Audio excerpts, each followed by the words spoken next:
Hello everybody, welcome. Today myself and Andrew Honey are going to give you a talk about how to succeed at conferences and networking events.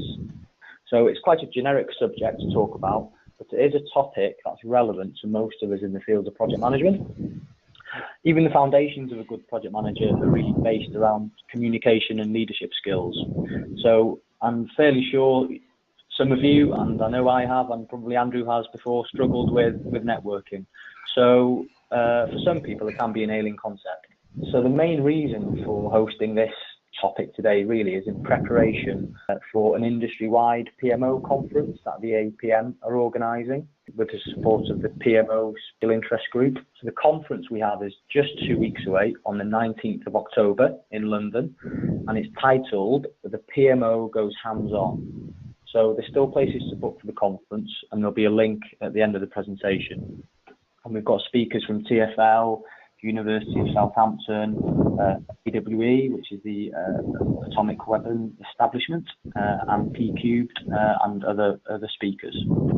Just before we go into introductions, just a couple of housekeeping notes for you all. So just for everyone to be aware that the webinar is actually being recorded, and you're all in listen-only mode, but you can actually participate with the content and engage with us through writing questions on your dashboard. You can ask questions to Andy or myself at any time through the presentation. After the webinar is finished, you'll get an email providing the link for the APM webinar that's been recorded, and it will be loaded onto the APM YouTube account for all the slides for you to see on SlideShare as well. And you can also check out other PMO SIG initiatives and the conference on the APM website. CPD certificates won't be provided for webinars, therefore yourselves as delegates need to self-assess on your CPD records. So just introductions then. So myself, my name is Osian Evans, so I'm a principal consultant for P-Cubed, and P-Cubed are a global PPM consultancy. I go to quite a lot of conferences throughout the year, and it's really a great way to network, build my professional network up, and actually keep in touch with the latest insights. So for me, I think, being able to give some kind of talk like this today is valuable for everyone. Andy, do you want to introduce yourself? Hello everyone, good afternoon. I'm Andy Honey. I'm a business director and a consultant, as it says on the slides there. I'm looking forward to going to the PMO conference. I've been running PMOs now for the last about 15 years or so, so I've got a little bit of experience of this. But it doesn't make me any different when it comes to going to conferences. There's a lot of work that you have to do beforehand and afterwards to just make sure that you're going to get the best out of it. So looking forward to sharing any of those ideas with you, and hope to see some of you there on the day. I'm going to just give you a bit of an introduction now to what we're doing in this session. So Osian's just going to move the slide on to our agenda. We're targeting different people. It's not just for people who haven't been before, but there are all kinds of different audiences we expect on the call at the moment. There are people who, professional conference goers. They've been there all the time. They probably know more about the conference topics than some of the presenters in some cases. We're then going to talk about those kinds of people that like to go and just have a good time, the party animals.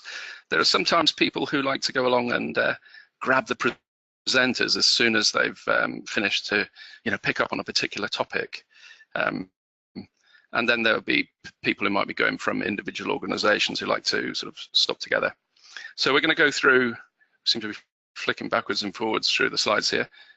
Forgive us on this. This is our first webinar together, so we're novices in this space.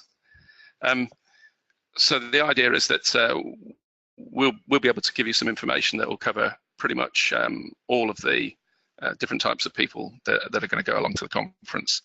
We're going to run through both doing a bit of a refresh on networking itself, and then talk about some of the things before the event, in order to get ready, some stuff during the event to make sure you get the most out of it, and the follow-up activities that we'll put in place.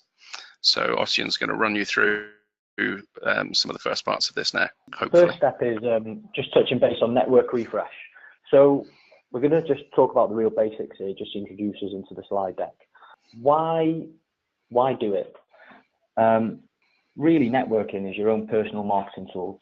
It can benefit you both personally and professionally. We've got some snippets here in terms of how it can help yourself.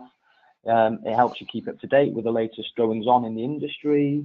It can give you increased confidence if you actually get positioned to talk at a conference or a networking event. It can give you different perspectives on things that you may be working on in your own professional field of work, by understanding how other people go about those challenges. It can give you client referrals.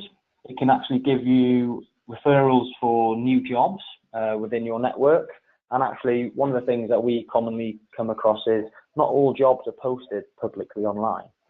Some companies actually prefer referrals to advertising externally. You never know when you might need some advice as well, and really it just helps you build your own personal brand. So second point on why do it, there's three elements here on the slide deck. First one is a wide-reaching network is now really one of the ways to succeed in today's workplace. So information is actually one of the main currencies. The second point is traditional hierarchies are actually becoming networks. So most of us will work in a matrix-style organizational structure within our company, and actually some major projects adopt this concept as well. And there's a theory that in the future, and even some companies now, are moving towards a holocratic structure where management is really decentralized from the traditional hierarchical structure. And the idea is it really facilitates fast decision making and self-organizing teams. So I'm sure in the future we will see more of this over the next coming years. And the third one is that a career now is not so much a ladder, well, is really a ladder of roles, and it's about a growing reputation to make things happen. So influence, not authority, is what drives the organization today. So knowledge really is power. So where does networking take place? So it takes place in all sorts of guises, formal, informal, disorganized, in social and virtual environments. So today we're going to focus on the two aspects, the formal in terms of conferences and networking events, and also some virtual in terms of LinkedIn, Twitter and Facebook. But really it does happen everywhere. So just to refresh as well, what is networking? So networking is about building a long-term relationship, and it's not just about your next job or the sale. If you do view it in that aspect, you'll really find it difficult.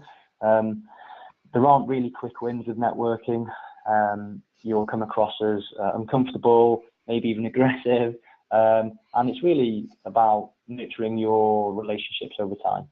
4 different roles that you could be undervaluing in your network. So I've got 4 pictures here. The first one we're going to talk about is the stunt double. So the stunt double is someone who's like you, job-wise.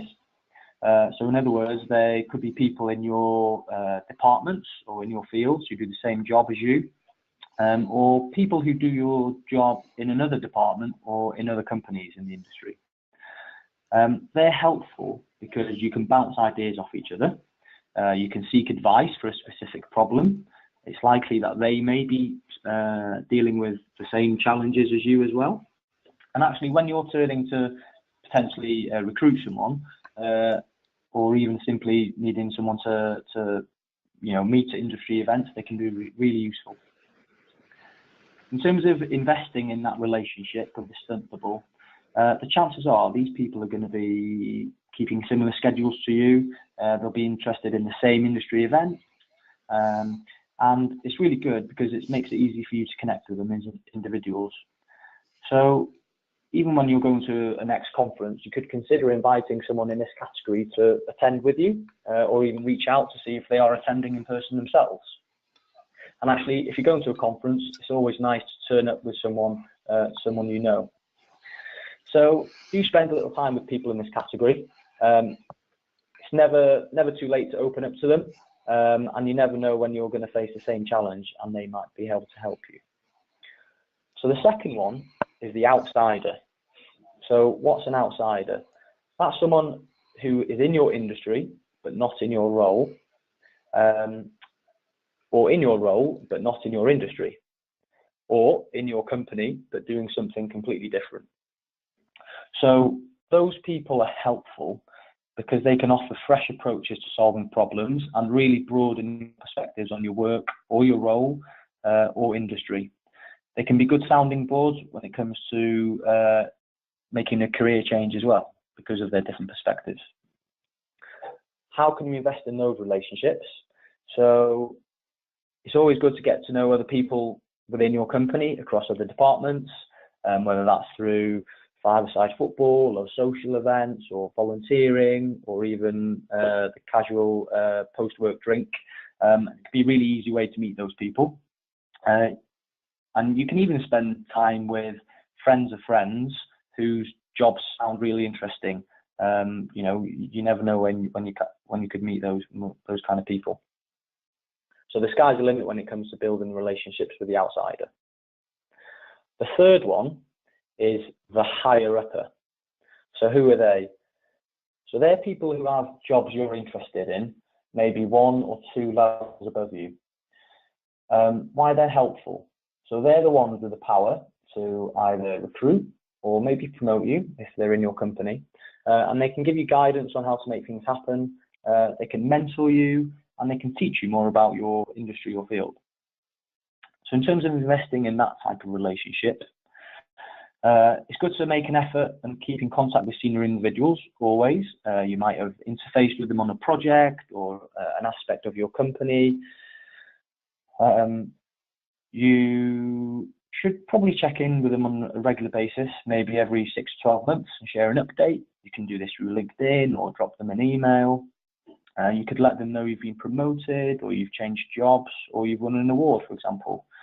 The other one is don't be afraid to ask for their advice. So sometimes just bouncing an idea off someone more senior is a great way to get on their radar, because it means you're thought-provoking and challenging yourself. So yeah, it's really good to keep these senior people in the loop about your career as well. The fourth one is the newbie. So these are people with less experience than you, who are more junior usually, and these people can be helpful because they can tell you a lot about your own team dynamics and actually the morale that you might not be able to see. They can give you a chance to practice your leadership skills if you're not yet a manager. And someone with a beginner's mindset is always a good sounding board to test that you're able to explain things clearly and simply. In terms of investing in those relationships, I would say sometimes more junior people, maybe graduates or apprentices you might have in your company, can be sometimes more nervous about striking up a conversation. So I'd always encourage you to go and approach them yourselves. Invite them to work social events, any networking drinks, let them know of conferences that you may be going to, that they may be interested in. And you can almost act as an official mentor for them as well. So they're the 4 types of roles in your network that you could be undervaluing. So now we're going to touch on before the event. So we've done a refresh on networking. Now we're going to get into the event itself. Thanks, Osian.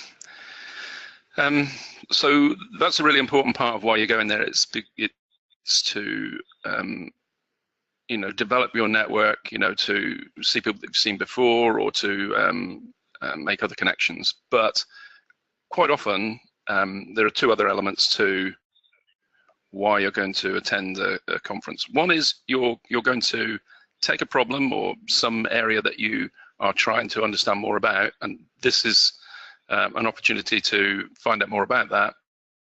And the other is actually just to learn from others about what might be happening in and around the space that you're working in. And typically at a conference, there's more than just that expectation of sitting at the back of a room or somewhere in the middle of a large room and someone in the front broadcasting to you. Typically these days you'll find that there will be keynote sessions or speaking sessions where that's a traditional approach to presenting information, but there will be a whole bunch of other things. So particularly here at the PMO conference, it's broken up. There are different sessions available, everything from roundtable discussions where people in a less formal way can talk about particular topics. We might have the panel speakers coming back again and discussing in Q&A sessions topics that come on. Workshops that look at specific areas of special topics that you might be interested in, and as ever there will always be the social events. So when you're thinking about going to the conference, you need to look at all of the activities that are going on and not just identify the overall theme of it, but think about how you can either take your particular problem areas or the areas that you're trying to find out more about and get the maximum out of it. And on the next slide, we'll talk about now how we prepare for getting ready for going there. So, why do you want to prepare? So it's just a conference. You should just turn up and everything will be taken care of. You pick up your badges and just enjoy the show. Well, think about this. You're using it to develop your network, and it's not just about that. You've got things to give to this whole process, and someone's paid for you to be there. So there's a significant investment. In some cases, it might even be yourself. So you should respect that investment. You want to be sure that you can get value out of your own money if you paid for it, get the best return out of it. The other thing is, it's not just about you. Other people have made an effort, so whether it's the speakers or the organizers or even the vendors. I've worked with a number of people who say, well, I don't want to go up and talk to vendors. All they're trying to do is sell me things. Well, yes, but they're also just trying to share information, and you'd be surprised how you can learn about other different ways of doing things, or different products or services, or ways of actually solving the problem that you might not have been aware of before. So it's always worth striking up those conversations. The other reason for preparing, if you're like me and you're coming from far away, and quite often the conferences are at the other end of the world, i.e. London or somewhere like that, it's quite a commute to get there. So you're investing a lot of time. You're perhaps giving up a working day that you should be doing other things on. All of these are reasons why you want to get the most out of it. And then the other thing is, you can get CPD out of it. For those of you who are working towards getting chartered or anything like that, you'd be aware a lot of these events actually carry with them a tariff that helps you to gain knowledge. And the last thing, and I speak from experience here, is you need to know where you're going. I turned up for one particular conference, I was there in plenty of time. I walked out into the area at Earl's Court looking for my conference, and there were 3 conferences going on, and then I checked all the details and found out to be at the O2 Arena. So it's not always guaranteed. So it's definitely worth preparing. There are different ways in which you can prepare. So first of all, you'll have information online. There will be potentially presenter information. There might be vendor information. So you want to find out as much as you can about what's going on around the activity. So it's about looking at the calendar, looking at the diary of events, try and get some sense of what the presenters' backgrounds are. You might want to see if they've done anything else recently as well, and other things, because sometimes people are presenting and it might be one topic, but they actually might have expertise in other things as well. So you can find out how to broaden your knowledge by perhaps engaging with them later on something that's also related to what they've been talking about most recently. If you can get attendee list, you know, that's really helpful. But quite often these days, with the constraints of GDPR coming up and everything else, it's very difficult to get hold of that. But you know, certainly you can look at as many of the people that are going to present as possible beforehand.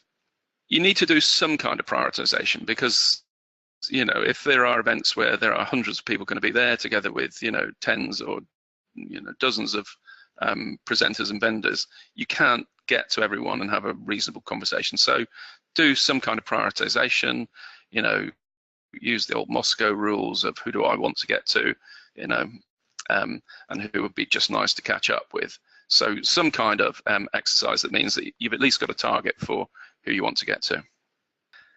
The last thing you should do in the way of preparation is make sure that you've got, you know, your sort of networking infrastructure in place. So before you turn up, you know, have you got the right business cards? For those pros that are on the call, it's like check your wallet, or, you know, check your purse and see whether you've got 200 of everyone else's business cards, none of your own, because, you know, you've been collecting them as you've been going around and haven't got any more of your own.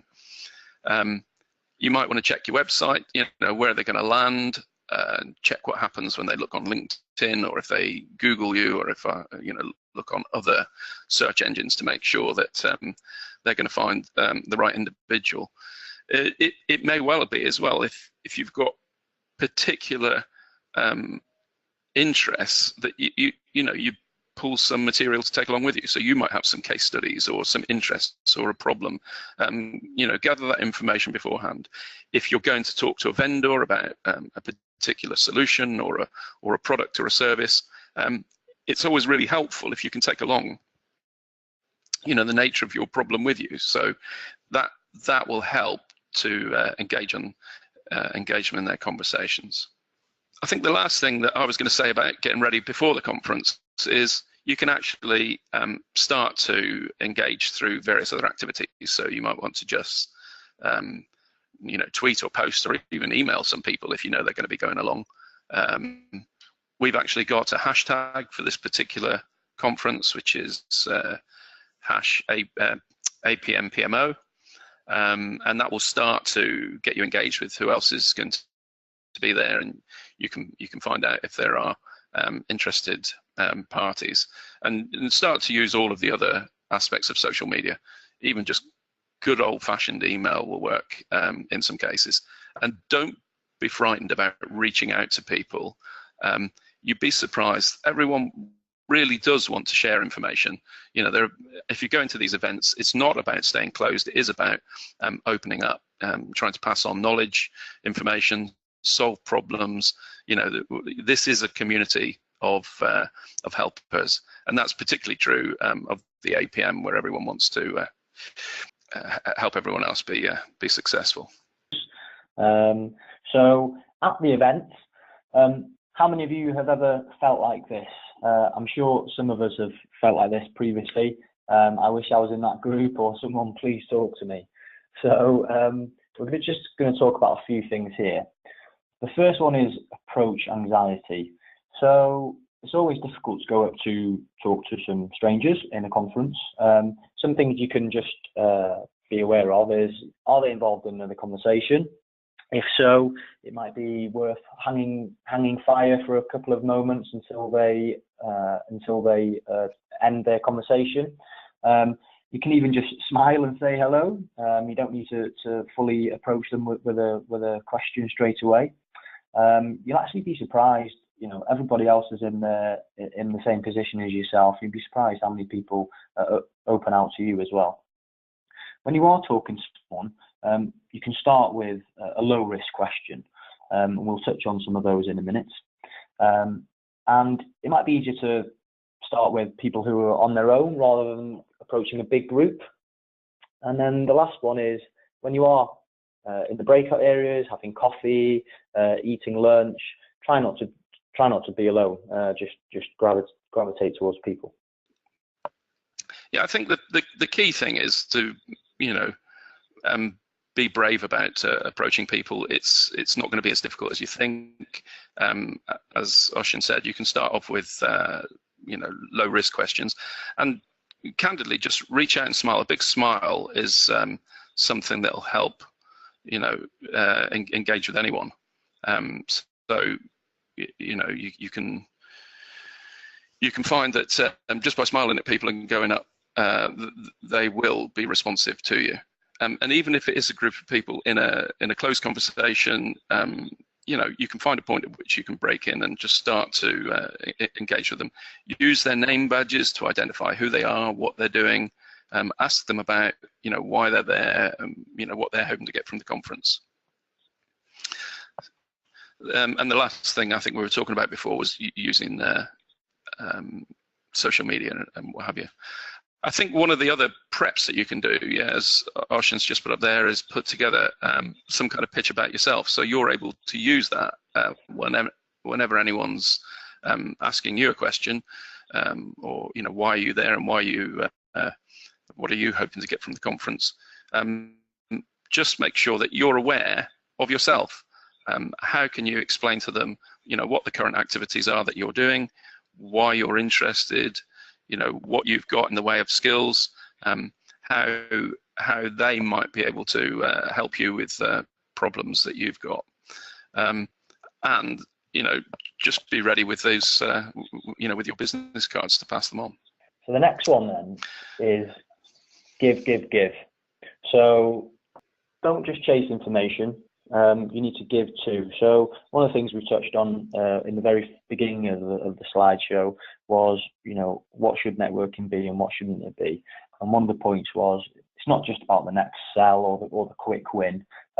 Networking takes time. So generally, people will be more forthcoming if you give first. So try to pass leads to people so they essentially do the same thing back to yourselves. This can be either useful names of someone who's perhaps recruiting, or someone who you've come across with a project where they've implemented a solution to a particular challenge that might be of interest to someone, or it could even be a useful company who could help them, or an individual. So yeah, really do give, because that's the best way to build your network. The other thing is at the conference. So in terms of essentially bank accounts. So we all know how a normal bank account works. We make deposits, we save up money. When we need the money later, we withdraw it. An emotional bank account is an account of trust instead of money. So it's an account essentially based on how safe you feel with another person. There are 6 ways to make deposits into the emotional bank account, or even reduce your withdrawals. So one is understanding the individual. So this means listening intently to what the other person is saying and empathizing with how they feel. It's important to care for others and essentially act appropriately and kindly towards them. The second one is keeping commitments. So how do you feel when someone arrives on time on a meeting versus how do you feel about someone who is late? Essentially, it's about people doing what they said they will do. And you build up an emotional reserve by keeping your commitments. The third one is clarifying expectations. So people aren't mind readers, but we do constantly expect others to know what we expect of them. It's always useful to communicate our expectations to others to essentially build that higher level of trust. So when we ask for what we want, it helps us get it, and then we can trust a little more. So the fourth thing is attend to the little things. So sometimes the little things can build up and become big issues when they don't get enough attention. And this can be things like smiling, making a little extra effort, passing on contacts, or doing something you didn't have to do. These are all little things that can build up trust. The fifth thing is showing personal integrity. So integrity really is the moral floor of which we build relationships.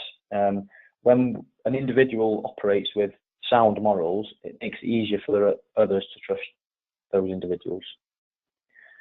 And the sixth thing is apologizing if we are making a withdrawal from the emotional bank account.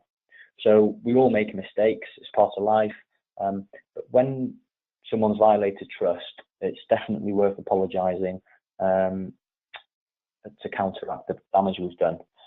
So the idea behind the emotional bank account is you try and make more deposits than you do withdrawals, save up your money or your trust and build your relationship. And that really will help you nurture your relationship if you kind of follow some of those basic principles.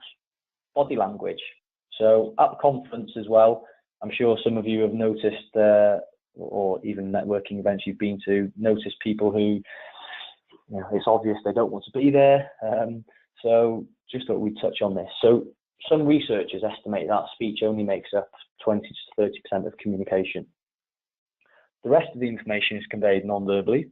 So this means the tone of voice, the facial expressions, the eye contact you give or get, gestures and the posture and how we stand. So I'm just going to touch on posture here in terms of the way we stand. So there's open and closed posture. So an open posture can reflect someone's degree of confidence or even status, or even their receptivity with the other person. So someone seated in a closed position might have their arms folded, maybe their legs crossed, or be even positioned in an angle away from the person who they're interacting with. But in an open posture, you'd expect to see someone directly facing you with your hands apart, maybe with the arms on the chair, looking relaxed. So this kind of posture can help communicate your openness or interest in someone and actually readiness to listen. So yeah, that's a small thing, but definitely worth considering. So then we've talked about lots during the event, but actually after the event, whether it's a conference or a round table or a networking event, there are still things you can do. So it's always useful to make some notes about who you saw, what they said, and what was of interest to you, because you will soon forget. I've done it in the past. You meet so many people, you don't write up any notes until maybe 3, 4, 5 days after. So it'll help you, and it will actually help others. So you may go back into your workplace and want to convey what you've learned at the conference, for example, or who you've met. There is a rule of thumb that in terms of the people you've met at a conference, it kind of generally lasts maybe 2 or 3 days in terms of remembering the minute details. Recorded contacts, so keep your business cards. It's actually helpful to sometimes write on your business cards some notes of those people who you met, maybe something unique about them, or a certain challenge they had, or where, what particular project they're working on with their company. If someone helps you, always remember to thank them. You could drop them an email after the conference or reach out to them on LinkedIn. And then the last one is actually tell your colleagues, so pass on what you've learned. You can also further widen your network after the event. So one of the things sometimes we forget about is we all know LinkedIn. A lot of us have heard about the degrees of connection. So the second degrees of connection in LinkedIn, don't forget these either. So what you can do here is you can leverage your first degree connection. So you may have met someone in the conference or in the event and you've connected with them on LinkedIn, but you might find out that some of their contacts know some people that are in your network, for example. So one example could be, you could reach out to them through a message on LinkedIn, because LinkedIn actually enables you to do that if you're not connected with them. And it could be about a job or another event you're attending, or a certain challenge you might be experiencing. So yeah, definitely use LinkedIn. We've covered before the event, at the event, and after the event. And we also touched on a refresh of networking right at the start as well. So just to summarize, I think our key takeaways, and Andy, feel free to chip in here as well, is make a good first impression. So always come across as accessible. So people might forget the word accessible. You know, you may think you need to go into a room and be professional, which is very true, but being accessible is also important. Listen on how you can help them and try to give before you expect to receive. The third one is you may need to kiss a lot of frogs. So essentially, there could be over 100 people in a conference. You're not going to get to meet everybody at the conference. You don't want to ping pong between too many people, but you can't expect to essentially strike a relationship with every person you meet. So if you go into an event, you know, you can only expect to come out of there with a couple of nuggets, really. I was just going to say that one of the things is that if you can't get to the people that you you know, that you had on your must list at the beginning, you know, after the event is the opportunity to reach out and just say, you know, look, I wanted to try and speak to you at the conference, saw that you were busy, engaged with a lot of other people, or, you know, didn't find the time to be able to get to you. However, I'd love to talk to you about XYZ, you know, and you'll be surprised, you know, you will get responses from people. They might not, you know, remember exactly, you know, who you were, so just remind them of that. So you don't have to maintain all of the relationships. You know, these things, you know, the networks can get sort of too big and unwieldy at times. You know, it's important just to, you know, recognize that these things do go a little bit stale. So it does take a bit of effort to go back after a period of time, remind people, you know, why you want to speak to them, what you're about, what it is that you're trying to resolve. So yep. Don't be afraid to open up to them and ask for help. And as Andy touched on, maintain your relationship post events. You can use LinkedIn, email, etc. So just finally, just touching on part of the reason for this webinar today. So we do have an APM SIG conference on the topics of PMOs. It's on the 19th of October in Bloomsbury in London, and we're expecting around 130 PPM professionals to be there. It's a jam-packed agenda, and there are still some slots available. So we've got speakers from the likes of Transport for London, University of Southampton, got topics on agile PMOs, project prioritization, resource management, etc. So yeah, book on if it's a topic of interest, because it'll be a great day. Vendors there with technical solutions as well that you can talk to, find out more about what's happening in the way of technology. Yeah, definitely. I'm sure some of you have actually asked some questions throughout the course of the presentation, and we'll seek to touch on those. But on the very last slide, we've actually got some maybe useful reads for you all. You can pick and choose at your leisure. They're just useful links to read at your leisure.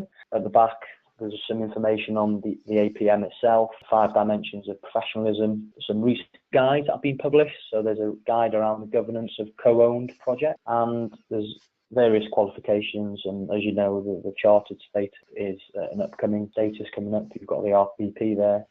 And you can follow the APM online. So we've got the Twitter PMO SIG handles there on the bottom left-hand corner, and the hashtags as well. Thank you very much. Apologies for the flicking of the slides between one and another.